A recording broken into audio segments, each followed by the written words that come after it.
कला में जो प्रवीण सो कहावे कवि, जो कविता लिखने में प्रवीण हो उसे कवि कहते हैं। तो तुम कवि कहलाते हो तो कवि हैं। और बात कही जाने सो पवार गिर कहिए, ये जो लच्छेदार बातें करता है उसको पवार गिर समझते कैसे बोलते हैं? बाचाल, गप्पबाज, ऐसे किस्से सुनाना, वैसे जैसे काल्पनिक किस्से होते हैं ना, और सब मनोरंजन करते हैं, यहाँ की वहाँ उल्टी सीधी सुनाना। ये पवारगीर शब्द का बहुत वैसा अर्थ है। गप्पबाज मतलब अच्छे अर्थ में नहीं है ये। क्या पवारगीर शब्द जो है वो अच्छे अर्थ में नहीं है। बात कही जाने जो तो कहते वो तो बहुत बातूनी है, बहुत गप्पेबाज है, चाहे जितनी बातें उल्टी सीधी सुना लो उसको। पवारगीर कहिए और एते सब विषय के भिखारी, ये विषय रूपी 5 इंद्रियों के विषय रूपी जहर के भिखारी हैं। ये मायाधारी हैं ऐसे जीव।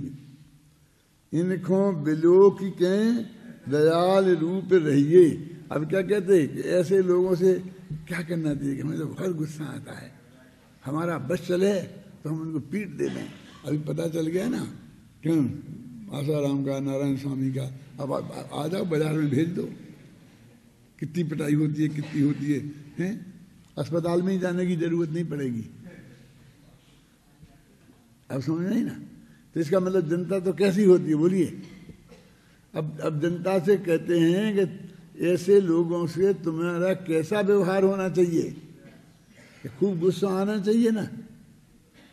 वो कहते भैया ये तो दया के पात्र हैं कि खुद मर रहे हैं और दूसरे मार रहे हैं, खुद खोटे रास्ते में पड़े हैं और दूसरे, क्योंकि ये ऐसी असलियत में खुद खोटे रास्ते में पड़े हैं, खुद ही बहुत तकलीफ उठा रहे हैं। आप समझे ना? ये जानते हैं कि हमारे ऐसे फू करने से कुछ मंत्र से कुछ जहर उतरने वाला नहीं है, तो लग रहे हैं। अब तुमने रोक लिया घंटों तक करके, बेचारा नहीं अस्पताल में पहुंच जाता तो शायद बच जाता। कुछ भी ये सब कर रहे हैं। हम तो कुछ नहीं है। अब लोग आते हैं मानते नहीं, सब चीजें पढ़ते हैं। हम तो नमोकार मंत्र लेके ऐसा कर देते। तुम्हें भरोसा है ना कि नमोकार मंत्र पढ़ोगे तो वो हो जाएगा। अब भरोसा होता है किसी को हो जाता है, किसी को नहीं होता है। हम तो परोपकार करते हैं, हम तो पैसा तो लेते नहीं है कुछ, ये परोपकार है। इसको अपना परोपकार मान के बैठे हैं। उसको तो और दृढ़ में छात तो कर दिया है।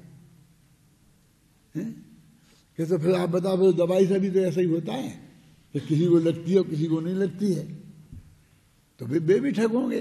तो भैया हम क्या, तो फिर क्या करें कि उन्हें क्यों ठगने थे, फिर हम ही ठग ले। क्यों? ये कहाँ की वृत्ति है कि उसे तो ठगा ही जाना है। वो हम नहीं झाड़ा फूंकी करेंगे तो कोई ना कोई करेगा। उसको तो किसी ना किसी चौराहे पर उसकी जेब तो कटनी ही है। क्यों? तो उसकी कोई काटेगा तो हम काट लें, ये कहाँ से बात आई? अब इतनी स्पष्ट हाथ में रखे आंवले जैसी है, तो अब ये कहते हैं कि भैया तुम तो उन पे भी दया के पात्र हैं। अभी आज कहें तो आज बनारसी दास जी होते हो वो लिखते तो इससे भी ज्यादा वो लिखते कि वे जीव तो उस ज्ञान के गे बनाने लायक हैं, अनंत उपेक्षा लायक हैं। वो दयागी भी नहीं कहते। क्यों? दया के पात्र तो है ही ना। दया के पात्र तो वो होते हैं जो बेचारे उनके द्वारा ठगे जा रहे, अज्ञान में हैं। ये तो सब जानबूझ के कर रहे हैं ना, खुद जान रहे सब कि कुछ नहीं होने वाला है। हाँ तेरे को हम जाएगा, इसमें मोक्ष हो जाएगा, ये हो जाएगा, वो हो जाएगा, ये हो जाएगा, पैसा आता है, कोर्ट ठीक हो जाएगा, शिक्षा विधान कर, ये कर। अभी तो तुम ठग रहे हैं क्लियर। वे बेचारे जो कर रहे हैं कि चुपचाप ले जाके भगवान का वो जल, वो कहीं सफेद दाग हुए तो चुपचाप ऐसे कोई देख ना ले वो लगा रहे हैं, और इन्फेक्शन हो जाने वाला है। क्योंकि इसमें जो धूल मिट्टी लगी है ना वो साफ, डॉक्टर उसको सफाई करता है तो बिल्कुल डिस्ट्रिक्ट वाटर से करता है। क्या ये आंख में जाकर के इधर इन्फेक्शन हो गया, लाल लाल हो गई, जाके गंदूदा गोल लगाता है, नहीं फूटेंगी तो फूट जाएंगी, क्या होगा? अरे इसे तो बचना चाहिए, इसे तो नल के पानी से भी नहीं धोना चाहिए, ये आपका जो एक्वागार्ड वगैरह उससे भी नहीं, गर्म तुम तो डिस्टिल्ड वाटर जब अपना ऑपरेशन होता है तो वे इतनी इतनी शीशियाँ देते हैं और वो एक शीशी के पानी से उसको साफ करने के लिए बोलते हैं, और आपने चला दिया चलता बेटा भी गंदोदक है, ऐसा है ऐसा है। उत्तम चंद जी ने ऐसी ठोक दी थी कि वो गंदोदक क्या है, गंदा उदक कैसा, तो फिर लेने के देने पड़ गए थे।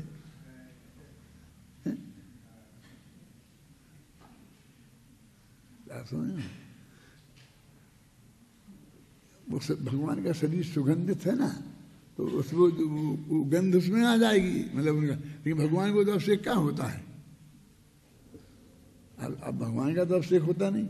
भगवान तो जब उन्होंने दीक्षा ली थी तभी से आजीवन स्नान का त्याग उन्होंने कर दिया था, ख्याल में आई ना? ये तो मूर्ति का प्रक्षाल होता है, अब हजारों लोगों को वो अभिषेक देखने में धर्म होने लग गया।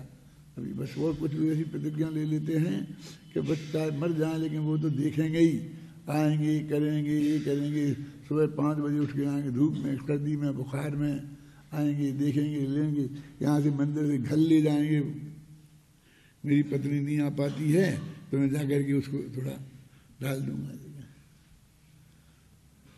क्यों ऐसे करते कि नहीं करते? पत्नियां पतियों को ले जाती हैं,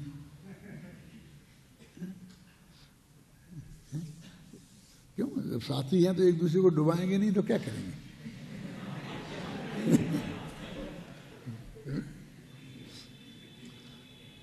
भेष धरी लोकन को बंचे सो धर्म में टगे, गुरु सो कहावे गुरु भाई जा, मंत्र तंत्र साधक के कहावे गुनी जादूगर, पंडित कहावे पंडित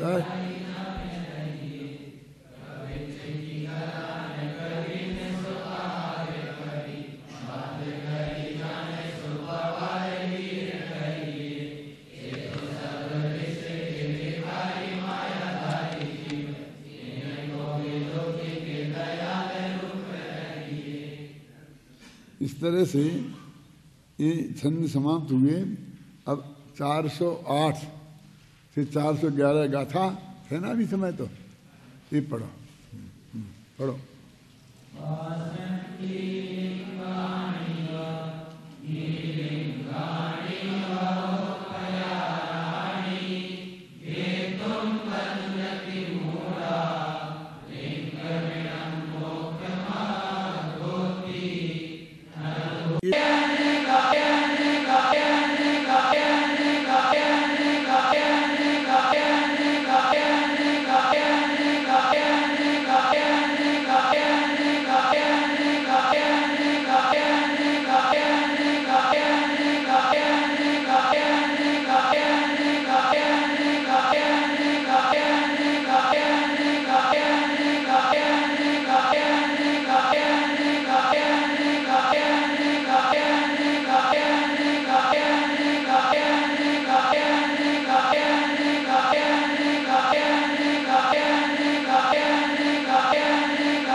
देखो इसमें अंतिम शब्द है मोक्ष पहे, है ना।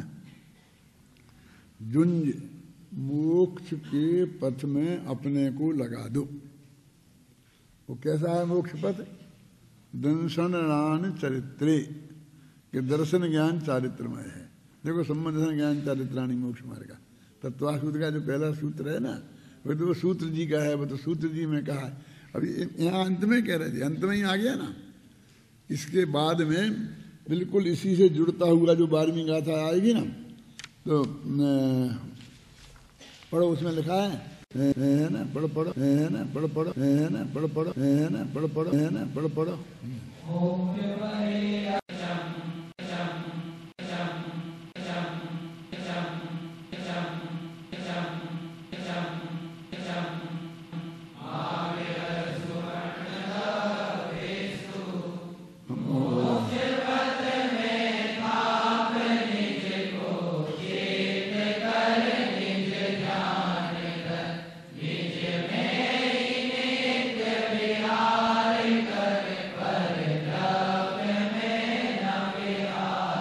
इससे जोड़ो, अपानम जुंज मुहे पहे, इससे जोड़ो दर्शन ज्ञान चरित्रे, अपानम जुंज मोक्ष पहे, और मोक्ष पथ में थाप निज को, है ना, ये उससे जुड़ा, उसी में लीन हो जा, उसी में विहार कर, और दूसरी जगह विहार मत कर।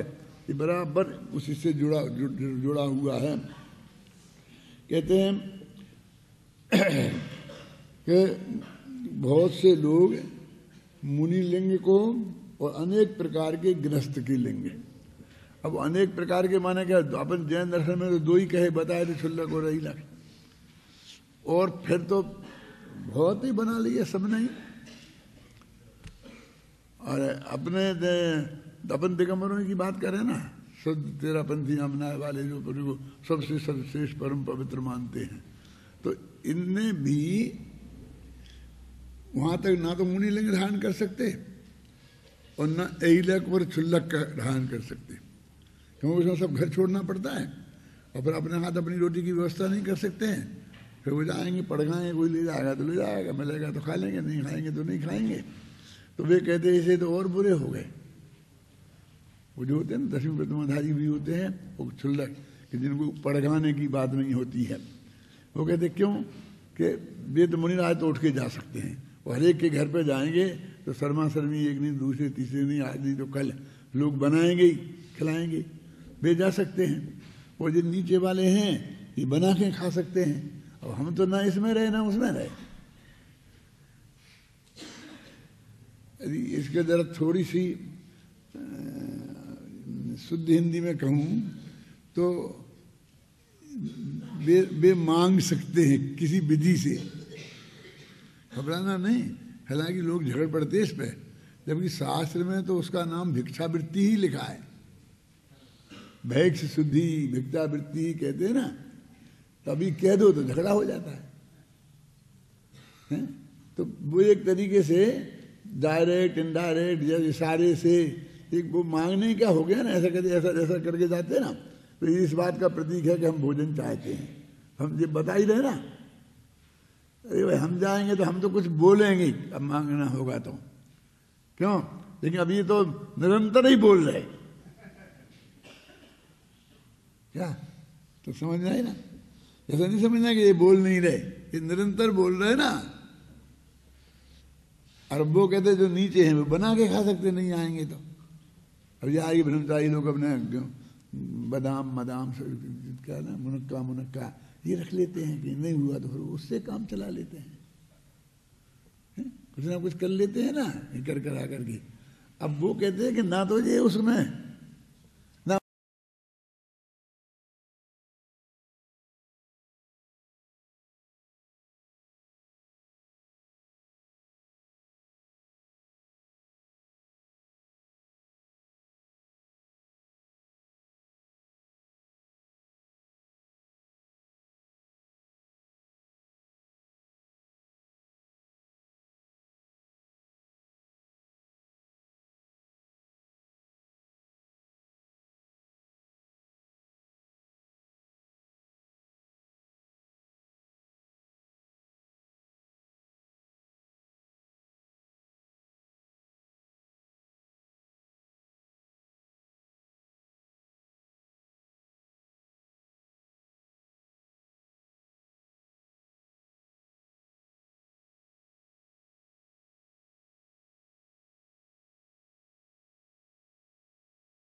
नहीं रहा जाता, नहीं रहा जाता।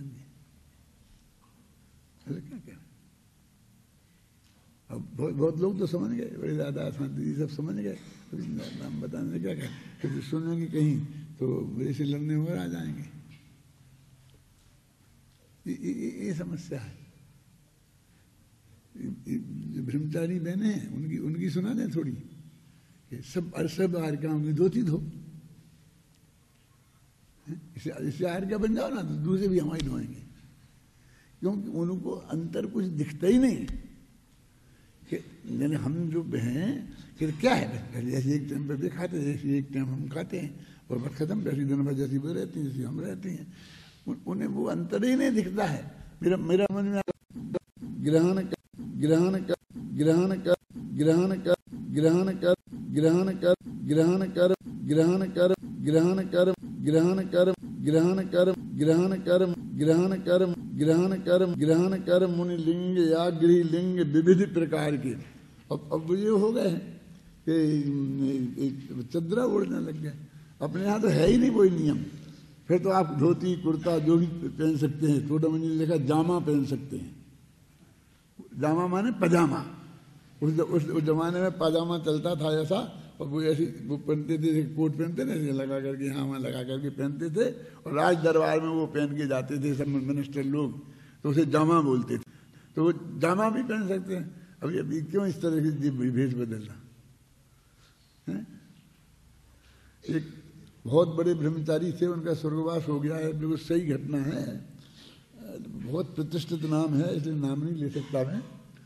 तो वो पहले खादी का कुर्ता पहनते थे और मतलब ऐसी बहुत मोटा मोटा ऐसा, और ऐसे रहते फिर उन्होंने तो कुर्ता छोड़ के चदरा बोल दिया।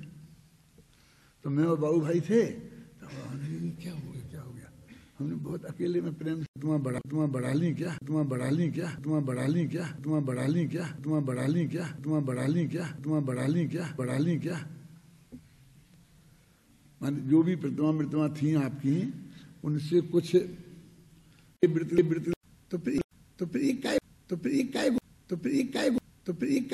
को बदला,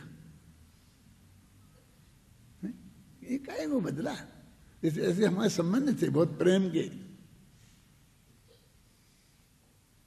बस ये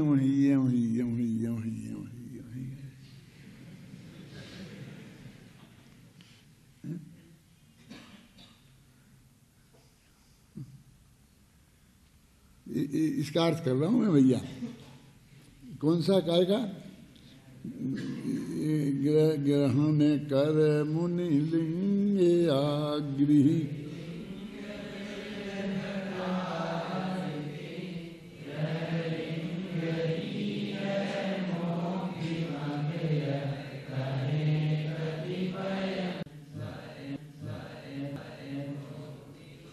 ना लिंग क्योंकि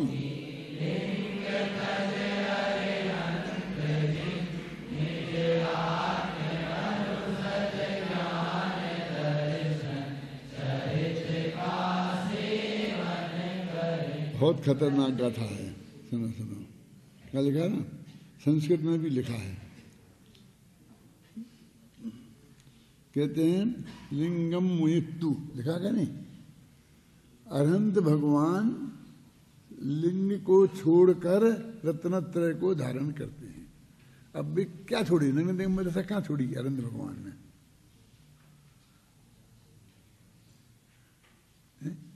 तो छोड़ने माने क्या? माने उसकी महिमा उनके चित्त में से हट गई, वो कुछ नहीं, उसको मुक्ति का कारण नहीं मान रहे हैं। लिखा ना, हिंदी में लिखा मैंने,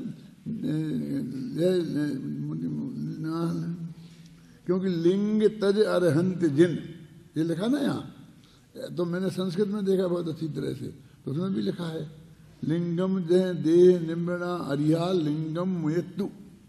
अरहंत भगवान लिंग को छोड़ करके और दसम से ज्ञान चाहत को धारण करते हैं। अरे समझ से ज्ञान चाहत धारण किया तब तो मोह अरहंत बने,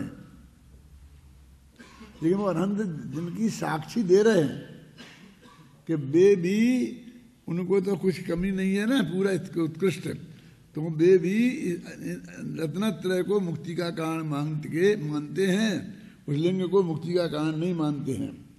बस इसलिए गृह लिंग या मुनि लिंग ना मग मुक्ति का, मोक्ष के मार्ग एक गृहस्थ लिंग और मुनि लिंग नहीं है। जिन पर कहें बस ज्ञान दर्शन चरित्र ही मग मुक्ति का, दर्शन ज्ञान चरित्र ही मुक्ति का मार्ग है। संबंध ज्ञान चरित्राणी मोक्ष मार्ग लिखा है, दोनों एक ही लाइन बात कर रहे हैं। बस इसलिए अनगार अर सागार लिंग को त्याग कर, अनगार माने मुनि का और सागार माने गृहस्थ के, इनको लिंगों को छोड़कर जुड़ जा स्वयं के ज्ञान दर्शन चरणमय से पंथ में, अपने अंदर का जो ज्ञान दर्शन चारित्र है उसमें तुम जुड़ जाओ। ये आपको, हमें आपको आदेश दे रहे हैं आचार्य देव। अब कल 12वीं गाथा चलाएंगे, छंद जो अपना कलश नंबर 239। चार गाथाओं के बाद का निष्कर्ष का कलश है और अगली एक गाथा की उत्थान का कलश भी है। मुद्दे की बात ये चल रही है कि मुक्ति के मार्ग को सम्मा दर्शन ज्ञान चारित्र मुक्ति का मार्ग है। और ये भी कहते हैं बार बार कि नग्न दिगंबर दशा धारण किए बिना भी मुक्ति की प्राप्ति कोई नहीं कर सकेगा। और व्रत उपवास आदि तपश्चर्या को भी मुक्ति का कारण कहा जाता रहा है। तो पंडित टोडरमल जी ने इन सब चीज़ों पर बहुत गंभीरता से विचार करके एक निष्कर्ष निकाला और उन्होंने कहा मोक्ष मार्ग अथवा मोक्ष के कारण 3 प्रकार के होते हैं। एक तो वो कि जिनके बिना मोक्ष गारंटी से नहीं होता है, लेकिन होने पर हो गए और चाहे ना हो गए। एक वे कि जिनके होने पर नियम से हो और जिनके नहीं होने पर नियम से नहीं हो, दो तरफा। और तीसरे वो कि मुक्ति के मार्ग में वे होते अवश्य हैं पर उनके बिना भी हो जाए और उनके होने पर भी ना हो, फिर भी उन्हें मुक्ति के कारणों में गिनाया जाता है। अब ये तीनों कारण कौन कौन से हैं ये इसमें है, इसमें सब लिखा है। पेज नंबर आपका पीछे देखो, पेज नंबर 132 पर है टोडरमल जी का कोटेशन।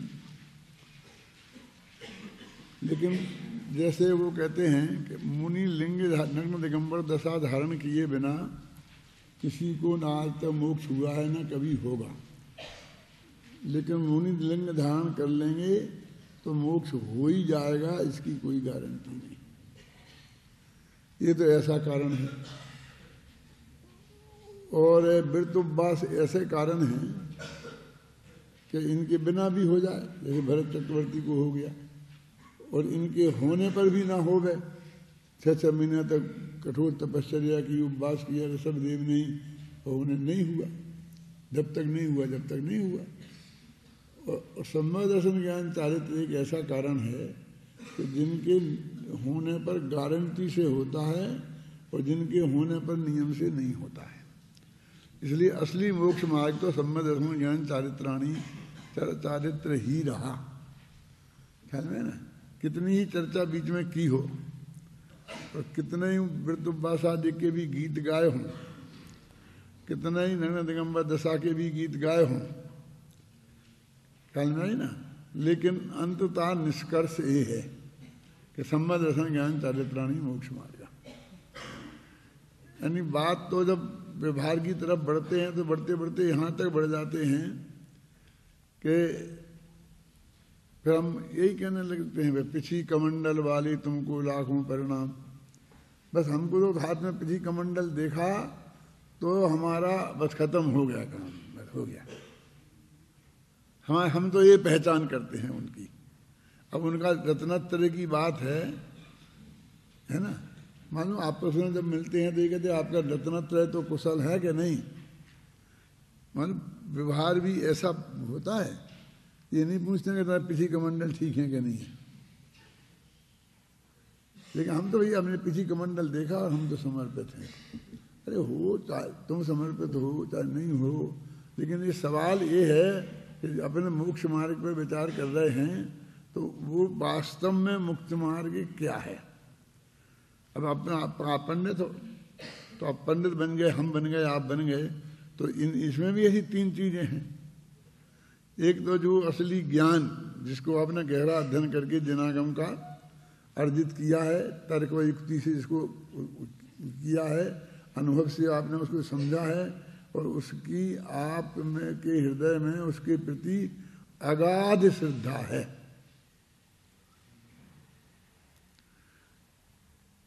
जैसे आप देखते हो, मैं बड़े राजा का अपन सुनते हैं रोजीना प्रवचन, हम भी सुनते हैं, तुम भी सुनते हो, तो वो मध्य पर्याय ऐसे शब्दों के प्रति उनके अंदर में कितनी अगाध श्रद्धा है।